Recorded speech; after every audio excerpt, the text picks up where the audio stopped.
dialogue organisé par M. Ali Bongo et M. Jean Ping, selon l'opinion, rien ne garantit une sortie de crise. Les réformes initiées à partir de ces assises organisées par le pouvoir sont fustigées jusqu'à nos jours par l'ensemble des populations, d'où la sortie dernièrement de M. Casimir Oyemba, vice-président de l'Union nationale, principal parti de l'opposition, et certainement encore ce matin, certaines déclarations de M. Edinzo Bandama visant à organiser un troisième dialogue. La nécessité d'un troisième dialogue, mesdames et messieurs, serait-elle chose possible? Serait-ce la voie véritable de sortie de cette crise qui traverse véritablement le Gabon? Mesdames et messieurs, nous aurons à en parler tout au long de cette émission en compagnie de nos différents consultants, mais surtout en votre compagnie également, vu que vous avez été nombreux à vouloir intervenir lors de la dernière émission. Et nous allons certainement, Dieu le voulant, consacrer assez de temps à la réception de vos différentes contributions sur la question, vu qu'il sera certainement pour nous question de ramener les dirigeants sur la véritable voie, celle qui pourra permettre au Gabon de retrouver ses lettres de noblesse. Messieurs, soyez le bienvenu à nouveau sur notre plateau de News TV, en commençant bien sûr par M. Serge.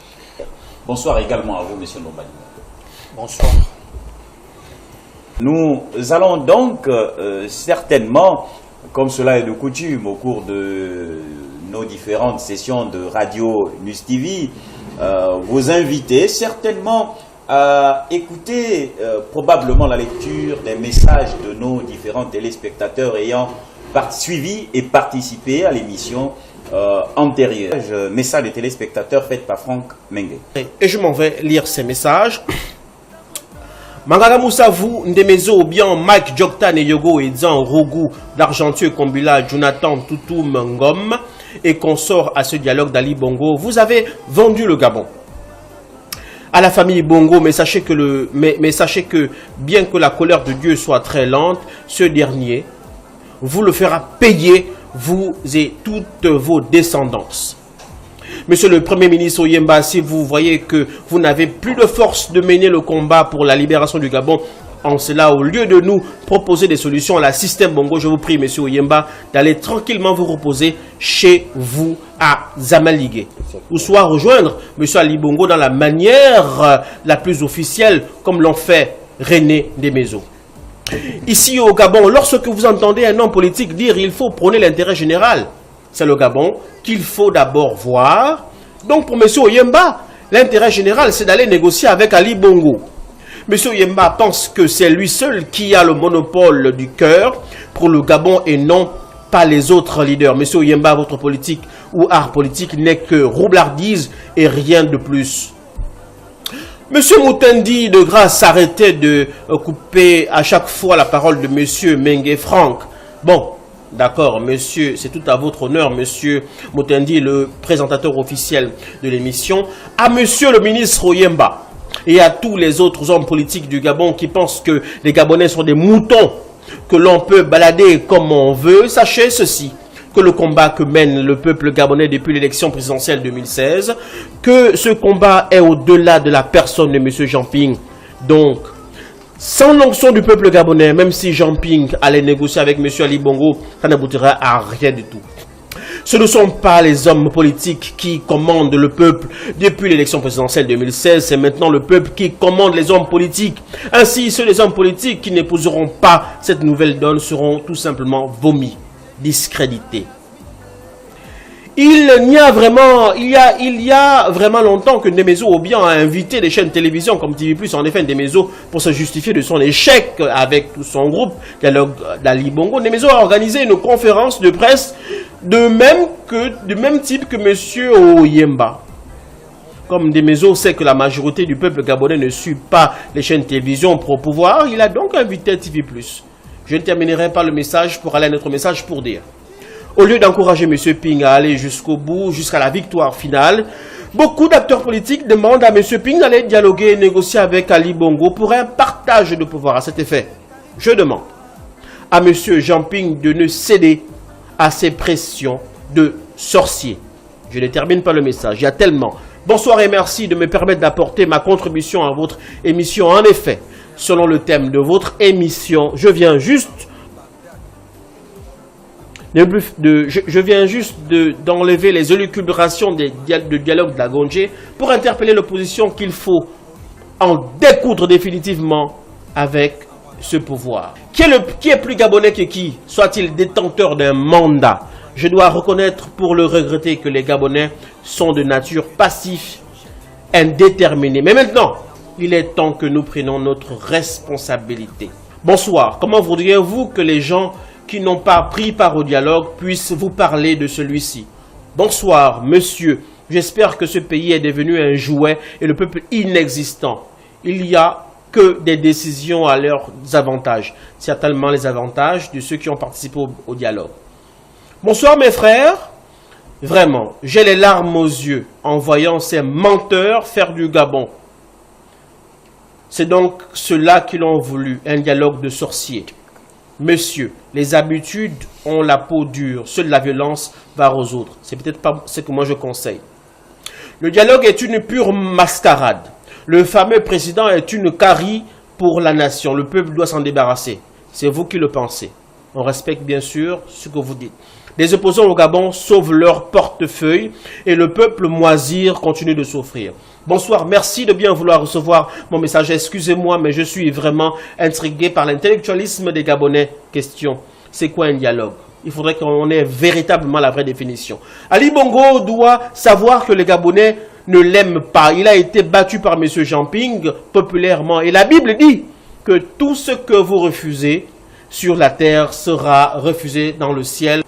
Bonsoir, le dialogue va-t-il résoudre le problème du logement au Gabon, le chômage, l'insécurité et la corruption? Bonsoir à vous, j'ai aimé votre discours, monsieur Mengue, quelle audace. Monsieur Oyemba, que faites-vous de l'attaque du QG de monsieur le président Jamping et les Gabonais morts? Vous êtes un lâche, un véritable lâche, monsieur Oyemba. Vous ne dites rien de bon.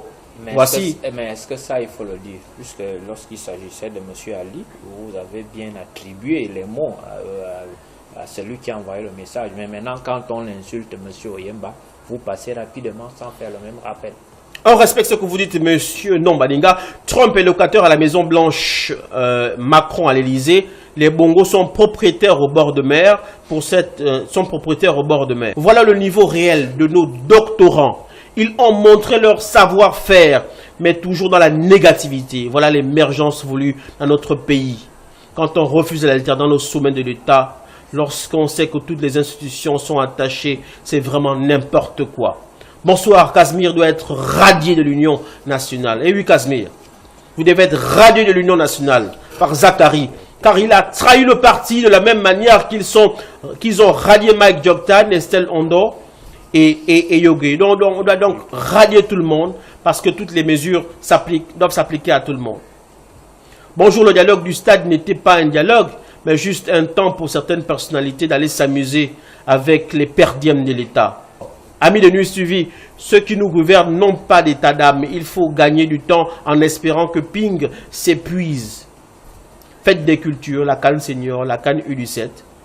Pour le téléspectateur, donc, tout ce qui est organisé aujourd'hui, c'est pour faire oublier les Gabonais c'est pour faire oublier aux Gabonais ce qui s'est fait. Serge Aliou, juste une réaction par rapport à cela. Est-ce que vous êtes d'accord avec le téléspectateur qui dit que tout ce qui est organisé aujourd'hui, c'est pour faire oublier aux Gabonais ce qui s'est passé? Vraiment, en une seconde, j'ai envie de m'arrêter sur ce message avant de continuer. Monsieur Serge. La question ne se pose pas. Est-ce que ce qui est organisé aujourd'hui, Cannes 17? Ce qui est organisé est à quelle nature? Divertissement. On se divertit pourquoi? C'est pour faire oublier aux Gabonais ce qui s'est passé. Attends, même si ce n'est pas aux Gabonais, mais on se divertit pourquoi? Mais c'est pour oublier, tant soit peu, quelques problèmes, c'est tout. Serge Aliou, juste en une seconde. Oui, c'est simplement comme ce que M. Ndobaniga disait. Dès lors que ça ne rentre pas dans le cadre des priorités, c'est forcément un divertissement. Parce que c'est une façon de perdre le temps. Je suis un jeune Gabonais, je suis déçu de la réaction de Casimir Oyemba qui appelle le président de la République, Jamping, à s'asseoir avec l'assassin. C'est vous qui le dites. À quand l'application des sanctions des députés de l'Union européenne, la France ne fait rien car la sécurité des Français n'est pas mise en danger. Si on pose des actes intimidants à leur rencontre, la France va bouger quand? Quand les Français vont se sentir menacés au Gabon? La France veut que le sang coule ici comme en RDC. Il faut qu'on fasse. Je ne peux pas terminer ces messages-là, c'est dangereux quand même. Bonjour, pauvres Gabonais, soyez vigilants. L'article qui parle de l'âge de 18 ans signifie que le président prépare sa progéniture à la succession. Ce sont les gens qu'Ali Bongo avait... Je ne peux pas lire ces messages, il est assez dangereux. C'était pour dire un peu que le président de la République aurait envoyé des personnes pour le 31 décembre pour tuer les Gabonais. Excusez-moi, mais je respecte vos messages, il est assez compromettant pour la télévision. Qu'est-ce qui est plus dangereux? Ce qu'on dénonce, qui est fait par ceux-là, ou ce que le téléspectateur désespéré dit? Non, le téléspectateur affirme quand même dans son message que c'est le gouvernement, M. Ali Bongo, le gouvernement qui a envoyé les gens aller tuer. Et ça, je ne peux pas le permettre à la télévision. Moi, pour protéger la télévision. Que si vous la main de M. Ali Bongo, vous l'affirmez, que les compatriotes ont été lâchement assassinés. Pensez-vous avoir peut-être pas de vos affirmations? J'ai toutes les preuves possibles. Souhaitable en donnant ces affirmations, comme le souhaite bien sûr le téléspectateur, que vous ayez tous les documents nécessaires pouvant justifier cela. J'ai mes preuves, j'ai des vidéos. Alors, nous aurons certainement le temps. La première preuve palpable, c'est moi-même, parce que j'ai vu, et c'est moi qui suis susceptible d'aller témoigner au tribunal lorsque ce grand procès va s'ouvrir, parce que je suis convaincu qu'il y aura ce procès. Ils doivent répondre de tout ça. Je serai le premier témoin oculaire. Vous avez encore confiance à la justice gabonaise? Je pense que les hommes vont passer. Les institutions vont rester, les textes seront aplanis, revus. Non. Pourquoi? Pourquoi le Gabon doit demeurer ainsi? Non. Le Gabon, c'est quelque chose de sublime. Et le Gabon finira par progresser. Ça viendra, M. Moutendi. Peut-être que je serai mort. Mais les enfants de ceux-là vont répondre de tout ça. Puisque d'ailleurs, M. Franck vient de le lire. À 18 ans, ils commencent déjà à préparer leurs enfants pour venir nous piétiner à leur tour. C'est tout. Alors, ce que je comprends par là, c'est qu'il y a probablement un complot de lèse-majesté ourdi contre le peuple. C'est d'ailleurs ce qui en ressort de part et d'autre. Mais une fois de plus, nous n'allons pas affirmer cela sur le plateau. Ce que nous allons probablement retenir, c'est qu'il y a des réformes qui ont été prises par la classe dirigeante, lesquelles réformes pourront probablement garantir quelque avenir meilleur au peuple gabonais en matière d'organisation de campagne électorale, quel qu'en soit le type. Alors je vous le disais, chers téléspectateurs, le responsable de l'information, donc l'invité de la rédaction d'RTN devrait nous rejoindre. Évidemment, il est des nôtres sur ce plateau. Bienvenue, Christopher. Merci, Monsieur Moutendi. La lecture exacte faites-vous sur les différentes interventions? Vous savez, bon, moi je pense que les Gabonais ont le droit de dire tout ce qu'ils pensent. Ils ont le droit de tout dire, même quand on sait qu'il y a des choses difficiles à dire. Généralement, on pense que tout dire est la solution. Moi je pense, pour ma part, que la vérité n'est pas forcément vérité parce qu'elle est dite des lèvres. Il y a en même temps une posture, il y a en même temps une position qu'on prend lorsqu'on veut dire la vérité. Moi, je ne suis pas contre les messages des citoyens gabonais qui fustigent l'attitude du pouvoir en place, mais la vérité n'est pas que dans la parole. Il y a aussi la vérité qui se traduit dans l'acte, notamment le fait de pouvoir se comporter conformément à ce que l'on croit et ce que l'on pense. Beaucoup de Gabonais estiment que le pouvoir a volé l'élection. Mais ces mêmes Gabonais sont des premiers à accepter naturellement toujours que ce pouvoir les dirige. Vous voyez ce que je veux dire? Que souhaiteriez-vous? Voilà, moi je pense que lorsqu'on fustige un pouvoir, qu'on soit capable d'être dans une logique, c'est-à-dire qu'il faut une sorte de, à la limite, une réalité mise en œuvre par notre attitude. On pense que le gouvernement fait mal d'organiser la CAN au détriment de la scolarité. On pense que le gouvernement fait mal d'organiser certains événements au détriment du bonheur des Gabonais. Mais ce sont ces mêmes Gabonais qui, lorsque les syndicats invitent, par exemple, au mouvement de revendication, à geler, par exemple, les cours, à geler le travail, ces mêmes Gabonais se rendent au travail. Donc il y a là une demi-vérité, et lorsqu'on est dans le monde de la demi-vérité, on n'est pas capable de produire les éléments attendus. Donc moi je pense que l'heure n'est plus venue, n'est plus, autant pour moi, au niveau où nous devrons nous limiter à dénoncer, mais il faut agir en fustigeant. Moi je pense que la désobéissance civile fait partie des armes les plus efficaces. Lorsque vous n'êtes pas d'accord d'un système, commencez à vous dire je ne peux plus servir ce système, je ne vais plus dans la fonction, je ne vais plus travailler parce que ce système ne correspond pas à celui que j'ai voté dans l'urne. Et malheureusement, remarquez vous-même, je voudrais simplement prendre le cas de la CONACYCED, c'est un syndicat qui a revendiqué des bonnes conditions d'apprentissage, qui a revendiqué les primes, je crois que c'était de la PIP, et la PIF également, mais juste après que le gouvernement est venu pour payer cette PIP, plusieurs ont oublié les revendications qui avaient été portées à la base. Donc, j'appelle toujours, je me dis, le gouvernement, du moins le pouvoir en place, ne pourra pas être changé qu'avec des mots. Ce sont des actions. La majorité des syndicats, si la population gabonaise, regardez, on a dissous la CONACYCED, combien de Gabonais se sont levés farouchement, combien de marches, vous voyez, mais on a assassiné un jeune enfant au lycée national Léomba. Combien de parents se sont levés? Les choses se passent de manière visible devant les Gabonais, mais on est accroché aux réseaux sociaux, Facebook, WhatsApp, pour dénoncer. Ce n'est pas ce qui transforme la parole. Il y a un texte de la Bible, M. Mutendi, vous le savez, dit « La lettre tue, mais ce qui vivifie, c'est l'esprit. L'esprit, c'est l'action. L'esprit, c'est le mouvement. » Tant qu'il n'y a pas de mouvement, tant qu'il n'y a pas de décision de maturité, je vous avoue, on continuera à dénoncer et ça ne fera plus rien au pouvoir. Parce que, par contre, en dénonçant, ça prouve qu'il y a de la démocratie. Et eux, ça les conforte dans leur position et ils pourront rester autant d'années au pouvoir sans rien craindre, sachant que les grands secteurs sont totalement verrouillés. Donc moi, je pense ici que la maturité du peuple gabonais devrait se prévaloir davantage dans l'action. Il y a dans la philosophie deux éléments essentiels. Il y a l'acte et la pensée. On pense et on fait ce qu'on dit. Et on dit ce qu'on pense. Il y a ce qu'on appelle le langage et l'action.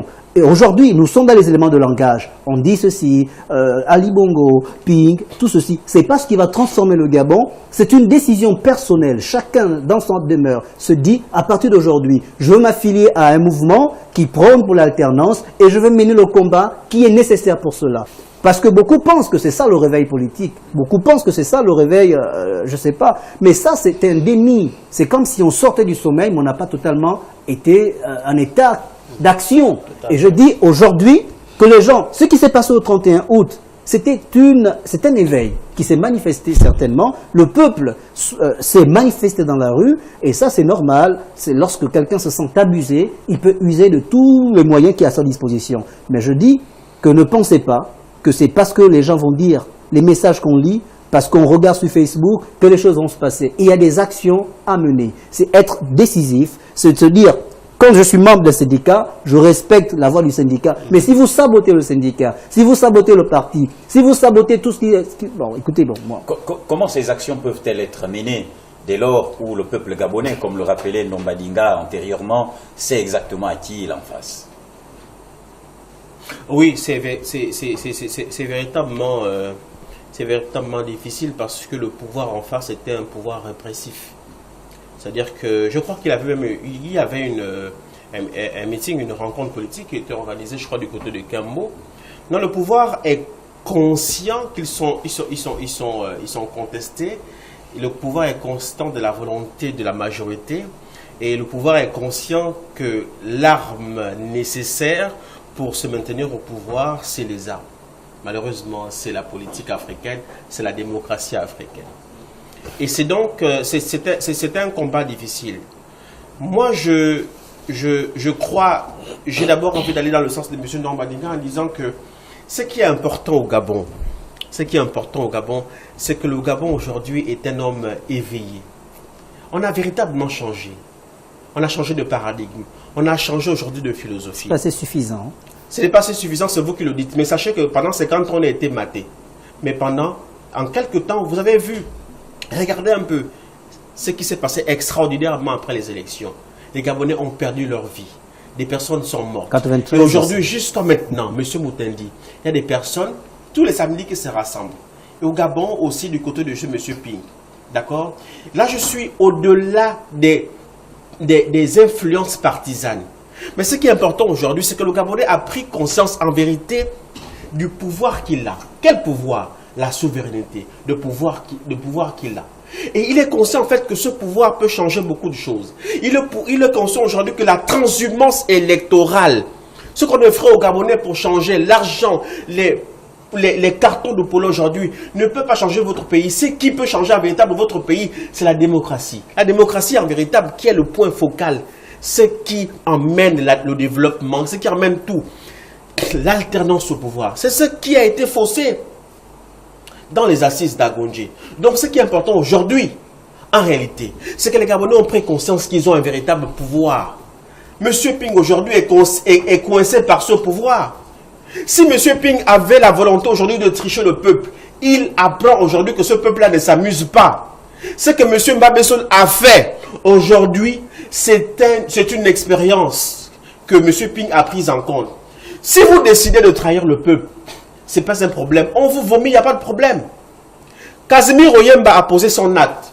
J'ai envie de penser que M. Casimir Oyemba, c'est une stratégie politique. J'ai envie de penser que ce que M. Ndemezo a fait est une stratégie politique. Mais aujourd'hui, ce qui est sûr, c'est que vous avez un choix. Soit vous faites partie de l'histoire, où le Gabonais dit, voici celui qui, sur la houlette de la démocratie, a fait en sorte qu'aujourd'hui, au Gabon, on a la possibilité aujourd'hui de parler de démocratie. Soit vous êtes à côté. On ne ment pas avec le peuple. Soit vous êtes avec le peuple, soit vous n'êtes pas. Aujourd'hui, Ping aujourd'hui ne s'appartient pas. Ping aujourd'hui appartient au peuple. Parce que ce qu'il faut bien comprendre, c'est que dans la notion de politique, il y a la souveraineté. Soit vous parlez au nom de la souveraineté, soit vous ne parlez pas au nom de la souveraineté. Et la souveraineté, c'est cette souveraineté-là qui donne tous les gages, en fait. Serge, vous avez certainement essayé de vérifier et d'entendre les uns et les autres. À travers ce tour de table, il faut certainement le rappeler, le Gabon est un état de droit. Un état de droit qui observe le respect des droits de l'homme, en dépit de tout ce qu'il peut y avoir à lui reprocher ou à reprocher à nos gouvernants. Il est dit quelque part que si tu veux obtenir ce que tu n'as jamais eu, il faut commencer à faire ce que tu n'as jamais fait. Car la volonté appelle l'action. Et l'action produit le résultat. Si on est dans cette logique, nous allons comprendre ce qui est essentiel. Ça veut dire quoi? Ça veut dire si tu as déjà fait quelque chose une fois, si tu as déjà fait deux fois, si ça ne marche pas, donc il faut changer. Ici, lors de nos précédentes émissions, je parlais du niveau d'exigence des populations. Parce que à chaque peuple son dirigeant. Les dirigeants sont à l'image des populations. Il ne faut pas avoir une autre pensée. Si vous avez un président aux États-Unis trompé aujourd'hui au pouvoir, c'est parce que c'est le résultat de la pensée des Américains réellement. Ils veulent aller au fond. Ils veulent avoir de l'argent. Ils veulent quelqu'un de fort. À un moment donné de la vie politique, aux États-Unis, ils ont besoin d'un président comme Trump. À un moment donné de la vie politique, aux États-Unis, ils ont besoin d'un président comme Barack Obama. C'est le niveau d'exigence des populations.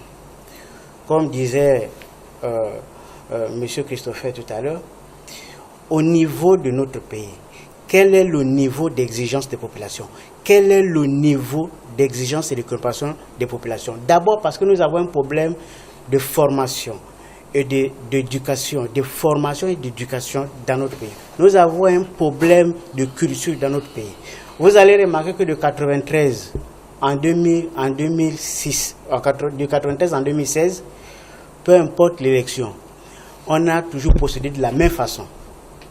On est contre le pouvoir, on passe aux élections, on triche les résultats, on descend à la rue. Nous avons cité les exemples tout à l'heure. Au Sénégal, avant l'arrivée au pouvoir d'Abdoulaye Wade, à l'époque d'Abdou Diouf, le pain est passé, on a juste augmenté le pain de 5 francs CFA, 5 francs seulement. Ils ont détruit quasiment 4 à 5 feux rouges dans les carrefours. Tout ça pour revendiquer le fait que le pain a augmenté de 5 francs seulement. Ils sont descendus dans la rue. Ils se sont rendus compte que le gouvernement n'avait pas le droit d'augmenter le pain de 5 francs. Ils sont descendus. Au Gabon, vous prenez la bouteille de coca. Pour ne prendre qu'un exemple simple. C'est parti du plus grand au moyen et c'est maintenant plus petit. Mais ça a conservé le même prix. Personne n'est descendu pour revendiquer quoi que ce soit. La SCG, le frère qui est président de l'ONG SOS Consommateurs, il s'est retrouvé devant la SCG, à la direction de la SCG, seul pour revendiquer les délectages à la SCG. Il était seul. Alors que si tu parles de la SCG, tous les Gabonais reconnaissent qu'il y a des coupures, il y a tout. Personne ne veut se déplacer pour la SCG pour revendiquer son droit. Alors, quand vous avez une population qui a ce niveau de pensée, qui a ce niveau de réflexion, vous avez les dirigeants comme le président actuel et l'opposition que nous avons aujourd'hui. Parce que ces acteurs politiques sont à l'image de notre population, sont à l'image de la compréhension même du peuple. On va prendre un exemple simple. Ce n'est pas, même si aujourd'hui, M. Christopher l'a dit tout à l'heure, on va par exemple vous dire le syndicat d'éducation nationale en grève, même si vous ne l'allez pas soutenir. On vous demande de venir au travail. Vous pouvez aller au travail parce qu'on vous oblige. Là, c'est la fonction publique. Mais quand même, le président ne peut pas demander à chaque Gabonais de quitter chez lui pour se rendre à la route, consommer dans un bar et rentrer à 22 h. Vous pouvez faire une chose simple. Vous allez au travail. Quand le travail finit à 16 h, vous rentrez directement à la maison. Vous ne vous arrêtez pas pour boire, vous ne vous arrêtez pas pour s'amuser, vous rentrez directement. La conséquence, c'est quoi? Dans 3 mois, on va fermer les bars. Les femmes qui livrent le moussoungou ne vont plus arriver. Celles qui livrent le toutou ne vont plus arriver. Dans 6 mois, le niveau de la crise actuelle va être multiplié par 10 et vous allez voir ces gars seront obligés de vous regarder. Mais si vous demandez ça au peuple gabonais, vous allez demander, prenez ne fût-ce qu'une décision pour la première fois dans votre vie, prenez une décision ne fût-ce que d'abandonner la bière, ne fût-ce que pour 6 mois. Nous allons voir ce que vous allez voir parce que Sobraga, s'il ne produit pas ce qu'il produit aujourd'hui, il va renvoyer et si Sobraga commence à renvoyer, vous allez voir les gens vont commencer à prendre conscience. Mais justement parce que ce peuple-là n'a pas l'éducation nécessaire, parce que ce peuple-là n'a pas la capacité nécessaire de comprendre les enjeux du moment. C'est pour cette raison que nous sommes encore dans cette situation. On est en train de polémiquer sur les sujets qu'on pouvait dépasser. Et c'est pour cette raison qu'on a confiance aux dirigeants. Qu'est-ce que Ping peut faire seul? Ping, c'est un individu qui incarne aujourd'hui un véhicule, un message qu'il a transmis au peuple gabonais. Il a présenté un projet au peuple gabonais. Le peuple gabonais a validé le projet. Maintenant, quelqu'un d'autre a détenu le projet. Qu'est-ce qu'on fait pour revendiquer ce droit? Nous allons dénoncer dans les réseaux sociaux. Est-ce que c'est suffisant? Non. Et si Casimir Oyemba, qui était un acteur politique, Guizoba Dama, qui était un acteur politique, se rend compte que le temps passe et il n'y a rien à faire, il va passer à son avenir, il va penser à sa survie politique, il est obligé de prendre le plan B. Et certainement, nous allons fustiger cela. C'est possible, nous pouvons fustiger cela. Mais le problème, c'est que qu'est-ce que les populations? Parce qu'aujourd'hui, nous, on peut montrer, on peut envoyer un message en Guizoba Dama et à Oyemba et en sac à Jean Ping en disant ceci. Jean Ping Oyemba ne représente pas l'opposition. La véritable opposition, c'est le peuple. Mais comme Oyemba est parti, comme Guizoba est parti, nous allons vous montrer que c'est ni vous, ni M. Ping qui est l'opposition, c'est nous qui sommes l'opposition. À partir d'aujourd'hui, on ne mange pas et on ne boit pas. Pendant 3 jours, si vous n'allez pas vous ravitailler, je vous assure, le marché va fermer, Sobraga va fermer, tous ceux qui ravitaillent vont fermer. C'est ça justement l'économie. Parce qu'il faut dire aux ceux qui nous suivent que l'économie, c'est le gars qui fait la braise, c'est le bar qui s'ouvre. C'est ça l'économie d'un État. Si tout ça est fermé, l'économie est bousillée et vous allez voir l'État descendu. Mais parce que vous n'avez pas ça comme outil, c'est pour cette raison que nous sommes en train de faire un débat élémentaire. Ce que vous souhaitez, c'est de voir les populations réagir et probablement prendre l'initiative de descendre dans la rue, comme l'ont fait certainement les autres au Burkina Faso, certainement ce à quoi vous y attendez. Non, à la rue, non, M. Wilfried, parce que nous avons déjà essayé à la rue. En 93, nous sommes descendus, ça n'a pas donné le résultat. En 98, nous sommes descendus, ça n'a pas donné le résultat. En 2005, nous sommes descendus, ça n'a pas donné le résultat. En 2009, nous avons fait la même chose, ça n'a pas donné le résultat. Et nous avons à chaque fois assisté au dialogue, ça n'a pas donné le résultat. Je pense qu'il est temps de réfléchir au plan B. C'est pour cette raison qu'on a besoin de la matière grise, c'est pour réfléchir. Qu'est-ce qu'on fait pour sortir de là? Et là, moi, je vous propose une autre solution. Si vous ne pouvez pas aller à la route pour vous battre, restez au moins à la maison. N'allez pas consommer pour montrer que l'économie va bien. Restez à la maison, vous allez voir, la donne va changer. Vous n'avez même pas besoin d'aller vous faire bombarder à la route. Restez chez vous, vous allez voir pendant les semaines ce que ça va donner. Ils se nourrissent comment? J'ai une simple question. Ils restent à la maison, ils se nourrissent comment? Les enfants nourrissent les enfants? Non, vous pouvez vous nourrir. Vous achetez 3 boîtes de sardines, vous préparez une grosse marmite de riz, supportez avec ça pendant 4 jours. Non, mais nous sommes en train de donner des solutions qui sont efficaces. Merci à Monsieur Aliou. C'était donc là un tour de table, hein, des réactions sur les messages des téléspectateurs de tout à l'heure. Et nous espérons qu'ils vont d'ailleurs envoyer d'autres messages qui seront lus lors de la prochaine émission. Il y en a certainement, comme le signale déjà ici Franck. Nous y reviendrons.